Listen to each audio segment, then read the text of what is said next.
Hola chicas, welcome back to my channel. I am back with another video, and this week's video is a little different. It's not really about makeup or anything related to makeup or fashion or anything like that. It's actually a kind of like a follow-up video. I just realized that a previous video that I had posted regarding my hair growth and my battle with rheumatoid arthritis was getting some comments, and some people just kind of talking to me about what they're going through with their battle with rheumatoid arthritis and all that. So I kind of just wanted to kind of jump on here. I wasn't really supposed to record a video. I actually just got home from work not too long ago, and as you can see, I don't even have that much makeup on, and my hair is a mess, and I'm just a hot mess today. But that's not what the video is about.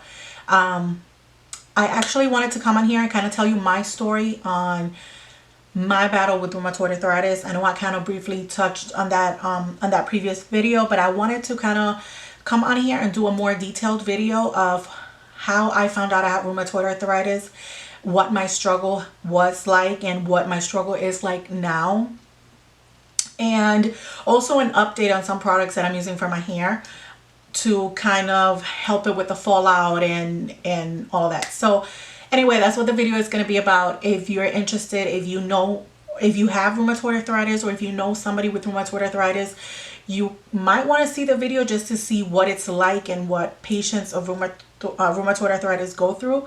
So yeah, if you're interested in the video, just keep on watching.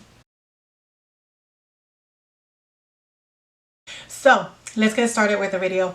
As I've said before, I was diagnosed with rheumatoid arthritis when I was 27. I had just had my third child, which I am very thankful for, because I think if that had happened before having my third child, I don't think my third child will be here. Not that you cannot have kids with once you have rheumatoid arthritis, but with the treatment, it becomes so complicated, because you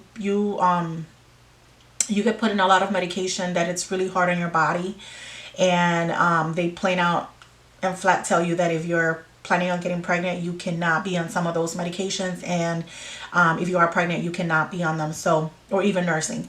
So that happened right after I had my third child. I was actually planning my wedding vow renewals and wedding vows renewal, and I was planning the wedding, and I was actually going to have a wedding because I got married at City Hall really young, and I never had my wedding. So I said, you know what, we've been at that point, we have been married for I believe 10-11 years. So I said, why don't we just have a wedding where I can actually wear a wedding dress, our kids are going to be part of the wedding. It's, I wanted that. So as I was planning it, I started feeling some pain throughout my body. It actually started on my toes, and I thought it was the stress of the wedding. I thought it was because I was walking so much and I was running so many errands that was it. Then one day, I went to sleep completely normal. The next morning I got up and I couldn't move my wrist, and it started with my right wrist. I couldn't move it. I mean, the pain was unbearable. I thought I was getting carpal tunnel because I work with a computer all day. I have been doing medical billing for years. So I figured, you know what, I'm probably getting carpal tunnel. I need to let, people at work know that I probably need another keyboard or whatever I need to help my wrist because the pain is too much. So I remember that day I went into the office and I told them. Automatically, they were so nice. They automatically switched my keyboard. They got me a little pad. I mean, they got me everything I needed to be comfortable. Then the next day, it went from my right wrist to my left wrist.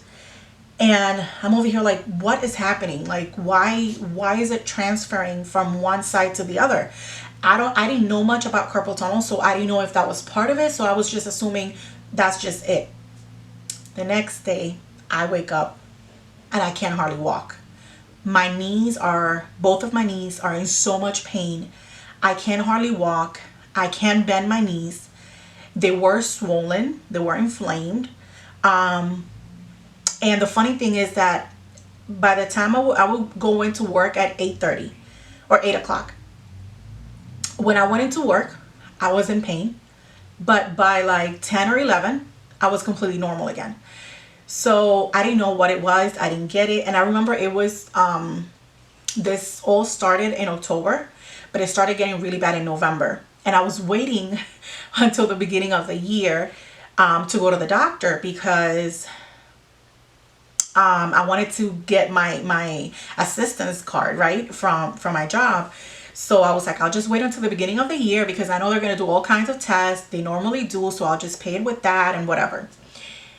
Well, towards the end of November, I went from being a normal 27-year-old mother of three, wife, busy person, to almost being in bed all day long, not being able to move, crying at work, crying at home. I mean, the pain was just everywhere pretty much. It wasn't just in my wrist, it wasn't just in my knees, it was in my fingers. My fingers were completely deformed. They were so swollen, and I remember this particular finger right here. I still have the bruise from the infusion. If you didn't see my last video, that's what this is for. It's much better now. It had gotten much worse. Anyway, so this finger, the knuckle right here, was like twice its size, and it was turning black. And my ankles were swollen, my toes were swollen, my knees, my elbows, my shoulders. I couldn't lift my arms.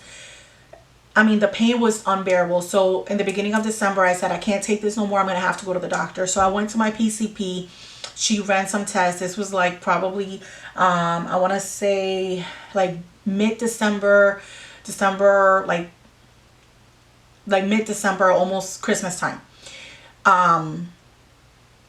of 2009. And she ran some tests. She kind of talked to me in the office, and she kind of told me, well, based on all your symptoms, it's looking like you either have rheumatoid arthritis or you have lupus, right? So I was like, oh my God, either one is horrible. I didn't know much about either one, but I did know some people kind of related to me that had that condition, and they were deformed. They were always in pain. And automatically, I just thought of my kids. I thought of my kids, and I said to myself, how am I supposed to be a mom? How am I supposed to, just be a mom if I can't do anything? I can't do their hair. I can't cook for them. I can't bathe them. I can't dress them. I can't even take care of myself. I can't even, do my own hair. I can't do anything. So that was a big, I think that was like the biggest struggle I had through all of this, was how am I going to take care of my kids? I've always been a very independent person. I don't like to rely on others, especially for things that I know I can do myself. So that was something that I really struggled with. December 23rd comes around. I'm at my job. My doctor calls me at work personally, and she tells me, results are in. You need to go see a rheumatologist immediately. You have one of the worst numbers of rheumatoid I've ever seen in my life. Your rheumatoid factor is extremely high. The inflammation in your body is ridiculous.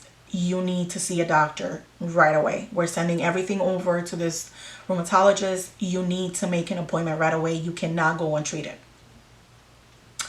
I was kind of in shock. And then I remember just putting my phone down, and I remember walking to my manager's office, and I sat down, and I just lost it. And she was so kind. She was such an amazing manager. She was so kind to me. And after that, I just went home, and I talked to my husband, and we cried, and I set my kids down. And I didn't know what to expect. And I didn't want to scare them. But I knew that I had to I don't like keeping certain things from my kids. I like being honest with them. And they knew I was in pain. They knew something was wrong. I didn't want them to think that it was worse than it actually was. But then I wanted them to kind of understand in their own kid mentality, why it was that mommy couldn't do the things that she would be able to do before, that she was able to do before. So anyway, that's how I found out. I started seeing a rheumatologist as I'm sure it happens to a lot of people with rheumatoid arthritis. They started kind of experimenting on me with a lot of different medication. They put me on so many things. Some of them made me so sick. I actually had to just take a leave of absence from work because throughout the whole experience experimenting with medication, I was in pain. I was getting sick. I was nauseous. I was still, very much inflamed. They put me on steroids. And I have a love and hate relationship with them because, yes, automatically I felt much better. I felt like I was finally getting my life back. I was finally able to move, and I was finally able to do everything I wanted to do. But automatically I started gaining so much weight. I mean, I tell you, within 2-3 months, I gained a good 20 pounds. And I mainly gained it in my face. Okay, so every time I would look at myself in the mirror, I didn't recognize myself. Every time I would look at myself in the mirror, I would just be like, who is that person looking back at me? Like, that's not me. And then finally they put me on some medications. They tried Humira on me. They tried Enbrel, methotrexate. If you're a rheumatoid patient or even a patient with an autoimmune disease, you're probably familiar with all these medications. Sulfur, salazine, or something like that, which made me horribly sick, by the way. They put me on Symphony. I mean, they tried so many things. So finally with Humira, I was able to feel better. And I was doing the self injections. And I was doing much better with that and methotrexate. But then I started losing a lot of the hair. And that's when that other struggle started. So here I am. I've gained a whole bunch of weight at this point. I was just like, depression started kicking in. I didn't know what I was going to do with myself. I didn't know what was going to happen to me. Again, I didn't know what was going to happen to my kids. And through all of this, I was going to church. And I've always, ever since I was 13, that I got to know God and serve Him. I always had a relationship with God. And, I'm over here like questioning, like, why is this happening to me? Like, what have I done that is so wrong for me to deserve this? Like, what? And that was an internal battle. And depression was coming in. And, I was just in pain, gaining weight, losing hair, unable to have a normal life like I did before. It was a struggle. It was a really bad struggle. After this, and then I was on and off on different medications. But right now I've been on steroid for about, I want to say 4 years. And, sometimes at a really high dose, sometimes a lower dose, but I have not been able to come off the steroids. So I've gained about, I want to say a good 30 something pounds in all this. And I stopped the infusions for about 1.5 years because of insurance issues. That's another thing that I don't want to get into because that really upsets me. I mean, that really upsets me. But due to insurance issues, I was on without the infusion for about 1 year. So I was only taking steroids and pain medication. And, of course, they had to increase the steroids in order for them to keep my body functioning. I was still inflamed. I was still in pain, but I was able to kind of function. So I kind of learned how to function with pain. I learned how to live a normal life, if you can say that, with pain. But there was not a day that would go by that I was not in pain. So, my hair started growing back. I started using some products that I talked about on, that one video that I referred to at the beginning. And my hair started growing back, and I was so excited. I was so happy about it. I recently cut my hair because I wanted whatever was left from all of that I went through, because my hair was really long. So whatever was left, I wanted to cut it off and kind of start, fresh, healthy hair, which I love right now. I started a new infusion, which if you guys saw my last video, you know what I'm talking about. I started that last infusion 2 weeks ago. Tomorrow will be 2 weeks. Tomorrow I go for my second round. I saw a lot of hair fall out again on sometime this week. A lot. A lot. So, you know, it's kind of hard because now I'm questioning, you know, is it the infusion that's giving me this massive hair loss? But I'm kind of optimistic because I did have my hair up in a bun for a few days. So I know when I do that, my hair tends to fall out when I wash it. So I'm kind of hoping that's what it was. I'm kind of telling myself that's what it was. It's not the infusion. You're not going to go through this again. You're not going to go through the massive hair loss again. It'll be fine. I have switched some products and I wanted to briefly tell you about this again. If you guys wanted to try it, I started using this line right here, the Rican line. This one is the Extreme Length Primer, and you use it right after, while in the shower. You put shampoo in your hair, and then I put this, and after I've really coated my hair with this really well, then I'll go in with my conditioner, put some of my conditioner, leave it for a few minutes, do everything else I have to do, and then I rinse everything off. So again, this is the Extreme Length Primer because I want my hair to grow, but I want it to grow healthy. I want it to be full of life. So I started using this a few weeks back and I am loving the results so far. Then I also bought the Rican Extreme Anti-Snap. Now, if you have rheumatoid arthritis or if you're suffering from hair loss or hair breakage, I really recommend this product because that's what it is intended for, to stop all of that breakage. It's an anti-breakage leave-in treatment for distressed hair. So if you're suffering from rheumatoid arthritis and you're going through the hair loss and all that, I really recommend this product. Rican, it's more on the expensive side. It's not, I would not say it's a very affordable product. It's not. I get them at Ulta.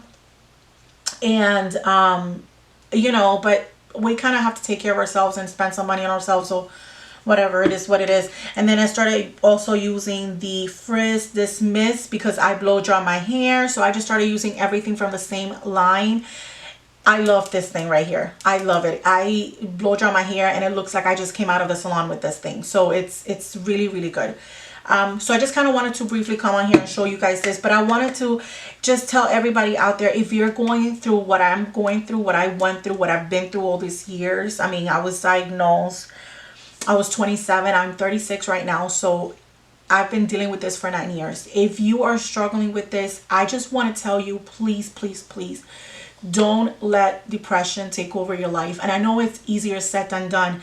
I know that when you're having your flare-ups, when you're having your moments, you know, when you look at yourself in a mirror and you don't even know who's looking back anymore, when you're taking a shower and you see that hair falling out, when you're going through all the pain, when you see like you cannot have a normal life anymore, you cannot do the things you used to do. I know it's hard. I've been there. I'm going through it. I know it's hard.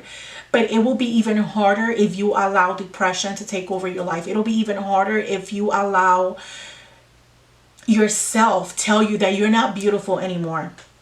If you know, it was really easy for me to look at myself in the mirror and be like, you are so fat right now.